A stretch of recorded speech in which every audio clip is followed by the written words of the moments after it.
यहाँ पे आपको दिख रहा होगा कि संजय गांधी पॉलिटेक्निक जगदीशपुर बात करने वाले हैं इस वीडियो में यूपी स्कॉलरशिप 2025-26 के रिन्यूअल के प्रोसेस के बारे में पॉलिटेक्निक के बच्चों के लिए कि आपको पॉलिटेक्निक स्कॉलरशिप का फॉर्म रिन्यूअल कैसे करना होता है। घर बैठे मोबाइल फोन से आप फॉर्म को रिन्यूअल कर सकते हैं। बड़ा ही सिंपल सा प्रोसेस है, बड़ा ही इजी सा प्रोसेस है। ठीक है, यहाँ पे आपको ऊपर दिख रहा होगा 2025-26 यानी कि इस बार का ये फॉर्म है, रिन्यूअल का फॉर्म है अर्थात नवीनीकरण का फॉर्म है। तो इस बार कैसे आपको फॉर्म को फिलअप करना है, सारी जानकारी आपको इस वीडियो के माध्यम से मिलने वाली है। वीडियो को ध्यान से देखेंगे, सारी चीज़ों को समझेंगे। कोई लापरवाही या फिर जल्दीबाजी नहीं करेंगे, नहीं तो लापरवाही और जल्दीबाजी के चलते आपका पूरा फॉर्म क्लियर के गलत हो जाएगा और आपका आगे चल के स्कॉलरशिप का फॉर्म भी रिजेक्ट हो जाएगा और आपको लाभ भी नहीं मिल पाएगा। ठीक है? तो शुरू से मैं आपको सारा प्रोसेस बताने वाला हूँ। इस बार कई सारे बदलाव वगैरह भी हुए हैं, तो आपको क्या-क्या करना है, ध्यान से देखेंगे, सारी चीज़ों को समझेंगे। चलिए मैं इस पेज को कट कर लेता हूँ, शुरू से मैं आपको सारी चीज़ें बताता हूँ। सबसे पहले आपको गूगल में जाना है, गूगल में क्या सर्च करना है, यूपी स्कॉलरशिप सर्च करना है। सबसे ऊपर ही आपको यूपी स्कॉलरशिप की ऑफिशियल वेबसाइट देखने को मिलेगी। इसी वाले ऑप्शन पे क्या कर देना है, आपको क्लिक कर देना है। जैसे ही आप यहाँ पे यूपी स्कॉलरशिप की ऑफिशियल वेबसाइट पे विजिट करेंगे, आपके सामने कुछ इस प्रकार का इंटरफेस ओपन होके आएगा। यहाँ पे आपको 3 डॉट दिख रहा होगा, यहाँ पे क्लिक करके जब भी आप मोबाइल फोन से रिन्यूअल करने आ रहे होंगे, फॉर्म को फिलअप करने आ रहे होंगे, तो यहाँ पे क्लिक करके आपको देखिए एक आपको डेस्कटॉप साइड का ऑप्शन देखने को मिल जाएगा। इसको आपको क्या कर लेना होता है, इनेबल कर लेना होता है। ठीक है, यहाँ पे आपको दिख रहा होगा, इसको आपको इनेबल कर लेना होता है। उसके बाद से देखिए आपको यहीं पे नीचे की ओर स्लाइड करके आना होता है। एक ऑप्शन आपको देखने को मिल जाएगा ओटीआर का, यानी कि वन टाइम रजिस्ट्रेशन का। ये सभी बच्चों के लिए कंपल्सरी है, चाहे आप फ्रेश फॉर्म फिलअप करना चाहते हैं, फर्स्ट ईयर में है, चाहे आप सेकेंड ईयर या फिर फाइनल ईयर के स्टूडेंट्स हैं, रिन्यूअल करना चाहते हैं, सभी बच्चों को ओटीआर का रजिस्ट्रेशन करना कंपल्सरी है। बिना ओटीआर के आपका फॉर्म लॉगिन ही नहीं होगा। ठीक है, देखिए शैक्षिक सत्र 2025-26 से उत्तर प्रदेश छात्रवृत्ति पोर्टल पर ओटीआर यानी कि वन टाइम रजिस्ट्रेशन कंपल्सरी यानी कि अनिवार्य कर दिया गया है। कृपया सभी छात्र छात्राएं पहले ओटीआर यानी कि वन टाइम रजिस्ट्रेशन करें, उसके पश्चात ही छात्रवृत्ति के लिए आवेदन कर सकेंगे। यानी बिना ओटीआर के आपका फॉर्म लॉगिन ही नहीं होगा। अब ये ओटीआर कैसे करना है, ये ओटीआर है क्या चीज, तो इसमें बेसिकली आपके आधार कार्ड का और आपके मोबाइल नंबर का वेरिफिकेशन होता है। इसके बारे में मैंने ऑलरेडी आपको वीडियो प्रोवाइड कर रखा है। उस वीडियो का जो लिंक है मैं आपको इसी वीडियो के डिस्क्रिप्शन बॉक्स में सबसे ऊपर दे दे रहा हूँ, या फिर जाकर के आप यूट्यूब पे सर्च भी करेंगे कि यूपी स्कॉलरशिप ओटीआर रजिस्ट्रेशन कैसे करें बाई फैक्ट टेक्सा, आपको मैंने सेकंड चैनल के माध्यम से बताया था, तो वहां पे आपको क्लिक करके उसको देख लेना है। लाइव फ्रेश वीडियो मैंने पॉलिटेक्निक के बच्चों का ही, ओटीआर तो सभी बच्चों के लिए सेम है, लेकिन मैंने पॉलिटेक्निक के बच्चों का ही ओटीआर करके बताया था। ठीक है, उसका भी लिंक मैंने आपको टेलीग्राम पे सेंड किया था। ठीक है, तो आपको वो सबसे पहले ओटीआर करना होगा। जैसे ही आप ओटीआर कर लेंगे, आपको एक ओटीआर नंबर लास्ट में देखने को मिल जाएगा। उस ओटीआर नंबर को आप लॉग इन करते समय फिलअप करना है। ठीक है, तो मान लीजिए कि आपने ओटीआर का वीडियो देख लिया, आपने ओटीआर कर लिया, आपको ओटीआर नंबर मिल गया। अब आगे आपको क्या करना है, आपको ओटीआर, आपने पहला काम कर लिया, ओटीआर कर लिया, तो ओटीआर के बाद से आपको क्या करना है, यहीं पे स्टूडेंट्स वाले ऑप्शन में आना है। स्टूडेंट्स वाले ऑप्शन पे क्या करना है, आपको क्लिक करना है। जैसे इस पे क्लिक करेंगे, आपको थोड़ा-सा वेट करना है, उसके बाद से आपके सामने कुछ इस प्रकार का इंटरफेस ओपन होके आएगा। सबसे ऊपर एक स्टूडेंट्स का ऑप्शन आपको देखने को मिलेगा, इसमें आपको कुछ नहीं करना है। उसके बाद से आपको लॉगिन फ्रेश का ऑप्शन देखने को मिलेगा, इसमें आपको कुछ नहीं करना है। हम रिन्यूअल के बारे में बात कर रहे हैं। रिन्यूअल मतलब क्या होता है, जो सेकंड ईयर के स्टूडेंट्स होते हैं, फाइनल ईयर के स्टूडेंट्स होते हैं, तो फर्स्ट ईयर में आपने फ्रेश फॉर्म फिलअप किया था, सेकंड ईयर में उसी फॉर्म में थोड़ा-सा संशोधन करके, हल्का-सा कहिए कि संशोधन वगैरह होता है, उसके बाद से फॉर्म को आपको कॉलेज में सबमिट करना होता है। यही आपका रिन्यूअल अर्थात नवीनीकरण कहलाता है। और फ्रेश की बात करें तो जब आप फर्स्ट ईयर में आते हैं, नया फॉर्म फिलअप करते हैं पहली बार, वो आपका फ्रेश कहलाता है। तो इसी के नीचे आपको स्लाइड करके आना है, एक रिन्यूअल लॉगिन रिन्यूअल का ऑप्शन आपको देखने को मिल जाएगा। विशेष करके हम पॉलिटेक्निक के बच्चों की बात कर रहे हैं, तो ये आपके कक्षा 10 के बच्चों के लिए होता है, जो पहला ऑप्शन दिख रहा होगा। ये आपके 12 के बच्चों के लिए होता है रिन्यूअल के लिए, और ये आपके यूजी, पीजी और डिप्लोमा के बच्चों के लिए होता है, अर्थात BA, BSc, MA, MSc, BCom, MCom, DElEd, ITI, polytechnic, BTech, BEd, nursing, BCA, MCA सभी के लिए होता है। तो हम विशेष करके पॉलिटेक्निक के बच्चों के बारे में बात करने वाले हैं। और ये जो चौथा ऑप्शन है पोस्ट मैट्रिक के बच्चों के लिए होता है, लेकिन अदर स्टेट वाले बच्चों के लिए होता है। तो पॉलिटेक्निक के बच्चे इस तीसरे वाला ऑप्शन में, यूजी, पीजी और डिप्लोमा के जितने बच्चे हैं, तीसरे वाला ऑप्शन पे आपको क्लिक कर देना है। उसके बाद से आपको नीचे की ओर स्लाइड करके आना है। यहाँ पे आपको दिख रहा होगा, सबसे पहले तीसरे वाले ऑप्शन पे पहले दूसरे में कुछ नहीं फिलअप करना होता है। तीसरे में आपको स्कॉलरशिप का रजिस्ट्रेशन नंबर फिलअप करना है, जो आपके स्कॉलरशिप के फॉर्म में ऊपर होता है, आवेदन संख्या। फिर उसके बाद से देखिए चौथे वाले ऑप्शन में जो अभी आपने ओटीआर किया था, तो उस ओटीआर का नंबर आपको यहाँ पे फिलअप करना है। ओटीआर आपको अगर नहीं मालूम है कैसे करना है, तो फिर से मैं आपको एक बार और रिपीट करके बता दे रहा हूँ। उस वीडियो का लिंक आपको इसी वीडियो के डिस्क्रिप्शन बॉक्स में सबसे ऊपर देखने को मिल जाएगा। मैंने पॉलिटेक्निक के बच्चों का ही ओटीआर करके आपको बताया है, उसमें कोई समस्या भी नहीं होगी। सिंपल सा प्रोसेस है, ईजी सा प्रोसेस है। अगर आप डिस्क्रिप्शन बॉक्स में नहीं जा पा रहे हैं, तो आप यूट्यूब पे जाकर के सर्च कीजिए यूपी स्कॉलरशिप ओटीआर रजिस्ट्रेशन कैसे करें बाय फैक्ट टेक्सा, तो वो फ्रेश और लाइव वीडियो आपको देखने को मिल जाएगा। आपको ओटीआर का रजिस्ट्रेशन कर लेना है।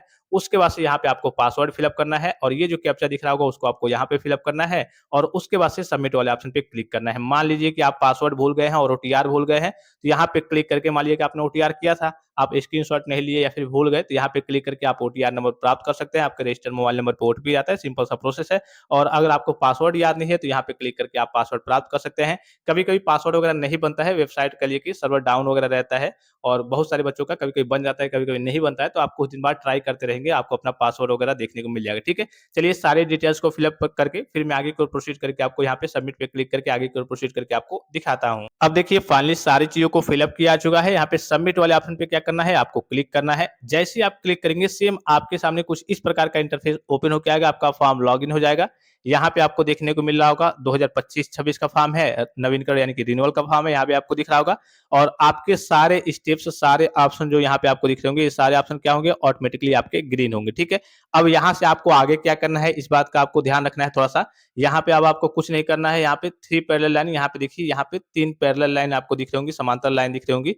इसी वाले ऑप्शन पे क्या करना है, आपको क्लिक करना है। जैसे इस पे क्लिक करेंगे, आपको कई सारे ऑप्शन देखने को मिल जाएँगे। तो पहले जो आपका मेन ऑप्शन होता था, ये जो सारे ऑप्शन आपको देखने को मिले होंगे यहाँ तक, ये तो आपका फ्रेश फॉर्म आप जब आप फिल अप करते हैं तभी कंप्लीट होते हैं। मेन ऑप्शन आपका पहले से होता था ये वाला, नवीनीकरण आवेदन पत्र को संशोधित करें। अब जो विभाग के द्वारा नया रूल लाया गया है, वो ये लाया गया है कि अब बच्चों को अपने स्तर से कुछ भी फिल अप करने की ज़रूरत नहीं है। सारे वेरिफिकेशन, सारी चीज़ें जो फिल अप की जाएँगी, वेरीफाई की जाएँगी, वो आपके कॉलेज के द्वारा की जाएँगी।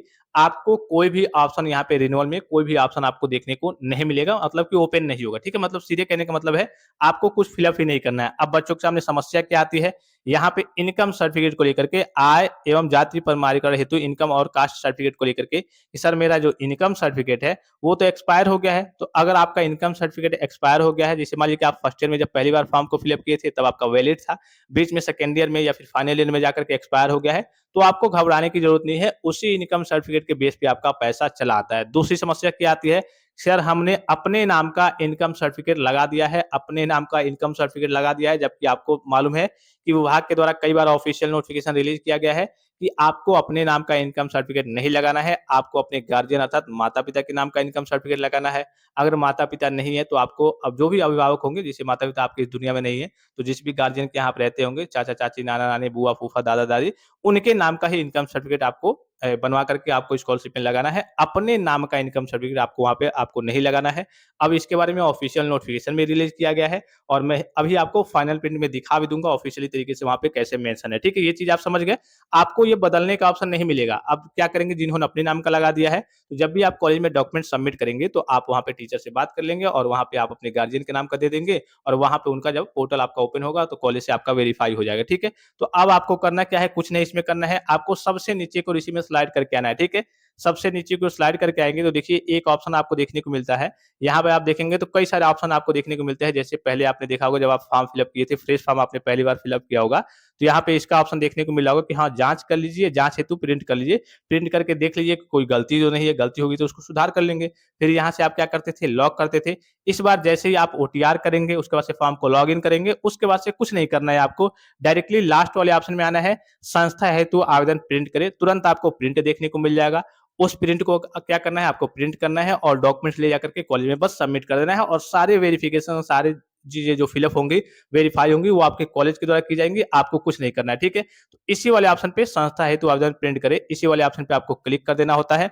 अब देखिए सबसे पहले यहाँ पे आप ध्यान देंगे, पॉलिटेक्निक के बच्चे थोड़ा-सा आज डेट क्या है, तो यहाँ पे आपको दिख रहा होगा छाप तारीख 25/9/2025, 25 सितंबर 2025 आज आपकी डेट है और यहाँ पे देखेंगे आप, अगर आपका जाँच हेतु प्रिंट निकलता है तो ऊपर लिखा रहता है कि हाँ, ये जाँच हेतु प्रिंट है, इसको आपको कॉलेज में सबमिट नहीं करना है। इसमें अगर आप ऊपर देखेंगे तो देखिए शिक्षण संस्थान में जमा करने हेतु, यानी कि ये आपका शिक्षण संस्थान में जो आपको जमा करते हैं फाइनल प्रिंट 3 पेज का होता है, वही आपका मेन कह लीजिए कि ओरिजिनल फाइनल प्रिंट है और छाप तारीख यहाँ पे आपको देखने को मिल रहा होगा 25/9/2025। किस सत्र का फॉर्म है? इस बार 2025-26 का फॉर्म है। यहाँ पे आपको टीआर नंबर देखने को मिल रहा होगा। यहाँ पे आपको जनपद का नाम सीएसएम नगर जो आपका अमेठी है, वो डिस्ट्रिक्ट है और यहाँ पे कॉलेज का नाम दिख रहा होगा संजय गांधी गवर्नमेंट पॉलिटेक्निक जगदीशपुर अमेठी में ये कॉलेज है, ठीक है? कुछ डिटेल्स वगैरह आपको ब्लर दिख रहे होंगे सिक्योरिटी रीजन के लिए। इसमें कई सारे ऑप्शंस वगैरह हो सकता है आपके शो ना हो फाइनल प्रिंट में, जैसे कि आपके हाई स्कूल का रोल नंबर, हाई स्कूल के डिटेल्स वगैरह, ईमेल आईडी वगैरह, माताजी का नाम वगैरह। तो आपको इसको लेकर के घबराने की जरूरत नहीं है। आपने फ्रेश फॉर्म जब फिल अप किया था तो उसमें सारे डिटेल्स सही थे। कई सारे जब आप रिन्यूअल करते हैं, फाइनल प्रिंट निकालते हैं, तो कई सारे ऑप्शंस आपके खाली-खाली आते हैं, तो इसको लेकर के आपको निश्चिंत रहना है, ठीक है? क्या आपको इसी में नीचे की ओर स्लाइड करके आना है, देखिए अभी-अभी सबमिट हुआ है 25/9/2025 डेट में, यहाँ पे सबमिशन डेट दिख रहा होगा। इसी में आपको नीचे की ओर स्लाइड करके आना है, सबसे नीचे की ओर आएँगे तो आपको डॉक्यूमेंट्स वगैरह देखने को मिल जाएँगे, ठीक है? यहाँ पे अगर आप डॉक्यूमेंट्स में देखेंगे तो क्या-क्या डॉक्यूमेंट्स सबसे पहला आपको दिख रहा होगा, यहाँ पे देखिए आवेदक के माता-पिता, सबसे पहला ये ऑप्शन आपको दिख रहा होगा, आवेदक के माता-पिता और अभिभावक के आय प्रमाण पत्र की छायाप्रति, यानी कि जो इनकम सर्टिफिकेट है, वो आपके माता-पिता या फिर अभिभावक के नाम का ही होना चाहिए। माता-पिता इस दुनिया में नहीं है, तो जिस भी गार्जियन के आप रहते होंगे, चाचा-चाची, नाना-नानी, बुआ-फूफा जिसके यहाँ भी, उनके नाम का इनकम सर्टिफिकेट आपको लगाना है, उसकी फोटोकॉपी लगती है और इंटरनेट से आपकी नेट कॉपी भी लगती है। और वही अगर आप दूसरा ऑप्शन देखेंगे तो देखिए आवेदक, आवेदक कौन है? आप हैं। आवेदक के जाति प्रमाण पत्र की छायाप्रति निर्धारित प्रारूप पर, यानी कि जो जाति प्रमाण पत्र है वो आपके नाम का रहेगा। आवेदक के जाति प्रमाण पत्र की छायाप्रति। वहीं पहले वाले ऑप्शन में अगर आप देखेंगे तो आवेदक के माता-पिता, आवेदक कौन है? आप हैं, आप फॉर्म को फिल अप कर रहे हैं, तो आपके माता-पिता और अभिभावक के आय प्रमाण पत्र की छायाप्रति, ये ऑफिशियली यहाँ पे भी मेंशन है। और अगर आप देखेंगे इसके रिगार्डिंग कई बार ऑफिशियल नोटिफिकेशन भी विभाग के द्वारा, समाज कल्याण विभाग के द्वारा रिलीज़ किया गया था, जो कि मैंने आपको सेकंड चैनल के माध्यम से बताया था, जहाँ से आपको स्कॉलरशिप की अपडेट वगैरह दी जाती है, ठीक है? फिर उसके बाद से देखिए यहाँ पे आपने जो भी शुल्क वगैरह जमा किया होगा, उसकी रसीद वगैरह, अगर आप एससी-एसटी से हैं तो बहुत ज़्यादा ज़रूरी नहीं है। फिर चौथा ऑप्शन आपको देखने को मिल रहा होगा, अगर आपका गैप है तो गैप सर्टिफिकेट लगेगा। फिर उसके बाद से अगर आप हॉस्टल में रहते हैं तो हॉस्टल की फीस की रसीद वगैरह लगा देंगे, थोड़ा-सा स्कॉलरशिप का पैसा आपका 2-3 हज़ार ज़्यादा आता है। फिर उसके बाद से बैंक पासबुक वगैरह जो आपका एनपीसीआई से मैप्ड होगा और उसपे आपका जो भी अकाउंट नंबर है और आईएफएससी कोड वगैरह है, वो सही तरीके से दिख रहा हो, ठीक है? अगर नहीं दिख रहा होगा तो आप पेन से भी लिख सकते हैं फोटोकॉपी कराने के बाद से। फिर उसके बाद से हाई स्कूल का मार्कशीट वगैरह लगेगा, उसकी फोटोकॉपी वगैरह और प्रीवियस ईयर का आपका रिजल्ट की फोटोकॉपी वगैरह, यही यहाँ पे दिख रहा होगा। पहले में अंक पत्र की छायाप्रति, जिसमें आपका हाई स्कूल और इंटरमीडिएट भी कई बार माँगा जाता है, और मेन आपका होता है प्रीवियस ईयर। हाई स्कूल और प्रीवियस ईयर ये कंपल्सरी होता है। और फिर प्रमाण पत्र की छायाप्रति में मेन आपका क्या लगता है, डॉक्यूमेंट्स के तौर पे आपका आधार कार्ड लगता है। तो ये सारे डॉक्यूमेंट्स और ये 3 पेज का जो आपका फाइनल प्रिंट निकला है, कितने पेज का? 3 पेज का ये आपका फाइनल प्रिंट होता है। और ये सारे डॉक्यूमेंट्स मैंने आपको बता दिए। इन सारे डॉक्यूमेंट्स को ले जाकर के आपको लास्ट डेट से पहले कॉलेज में सबमिट करना है। उसके बाद से आपका कॉलेज के द्वारा ही पूरा वेरिफिकेशन चलेगा। उसके बाद से आपका स्टेटस रिलीज़ किया जाएगा कि हाँ, आपका फॉर्म सही है या फिर नहीं। अगर गलत होगा तो कॉलेज से ही रिजेक्ट कर दिया जाएगा, सही होगा तो आगे फॉरवर्ड किया जाएगा। फिर वहाँ से वेरिफिकेशन चलेगा समाज कल्याण ऑफिस से, उसमें देखा जाएगा कि हाँ, आपका फॉर्म सही है या फिर नहीं। अगर सही होगा तो आपका वेरीफाई कर दिया जाएगा, और गलत होगा तो वहाँ पे आपको करेक्शन का ऑप्शन देखने को मिल जाएगा कि हाँ, आपका फॉर्म गलत है। अगर कुछ ज़्यादा उसमें गलती होगी, बड़ी गलती होगी, तो डायरेक्टली आपका फॉर्म समाज कल्याण विभाग के द्वारा रिजेक्ट कर दिया जाएगा। तो ये इस बार का आपका रिन्यूअल का प्रोसेस है, काफ़ी सिंपल सा प्रोसेस है, काफ़ी ईज़ी सा प्रोसेस है। आई होप ये वीडियो आपको काफ़ी ज़्यादा हेल्पफुल और इन्फॉर्मेटिव लगा होगा। यहाँ पे क्लिक करके देखिए प्रिंट आपको कैसे करना है। तो यहाँ पे आपको ऑप्शन दिख रहा होगा प्रिंट दिस पेज, ठीक है? यहाँ पे क्लिक करके प्रिंट कर लेंगे। अगर यहाँ से नहीं हो रहा है तो यहाँ पे क्लिक करेंगे, 3 डॉट पे, तो एक ऑप्शन आपको देखने को मिल रहा होगा, देखिए शेयर के ऑप्शन पे क्लिक करेंगे तो यहाँ से भी देखिए एक ऑप्शन आपको देखने को मिल रहा होगा प्रिंट, ठीक है? यहाँ पे बीच में आपको प्रिंट का ऑप्शन आपको देखने को मिल रहा होगा।